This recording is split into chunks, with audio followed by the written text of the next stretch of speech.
আগামী 21শে জুন 2026 পশ্চিমবঙ্গের বুকে পালিত হতে চলেছে আন্তর্জাতিক যোগ দিবসের অনুষ্ঠান।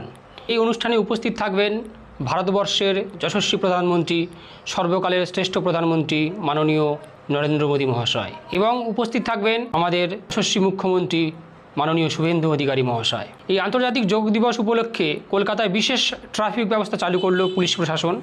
রবিবার রাত 10টা থেকে 21শে জুন পর্যন্ত রেড রোডে সমস্ত ধরনের যান চলাচল সম্পূর্ণ বন্ধ রাখা হয়েছে। আগামী 7 দিন বন্ধ থাকবে রেড রোড। নরেন্দ্র মোদীর যোগ দিবস কর্মসূচির জন্য কলকাতায় ট্রাফিক বিধিনিষেধ চালু করলো। পুলিশের বিজ্ঞপ্তি অনুযায়ী শনিবার রাত 2টো থেকে এজেসি বোস রোড, মৌলালি মোড়, সেন্ট জর্জেস গেট রোড এছাড়া একাধিক গুরুত্বপূর্ণ রাস্তায় যান চলাচল নিয়ন্ত্রণ করা হবে। যোগ দিবসের অনুষ্ঠান শেষ না হওয়া পর্যন্ত পণ্যবাহী যানবাহনের উপরও বিশেষ নিষেধাজ্ঞা জারি থাকবে। এছাড়া মেয়র রোড, ডাফরিন রোড, কুইন্সওয়ে, কোস্টপাল সরণি এই সমস্ত শহরের যান চলাচল বন্ধ থাকবে।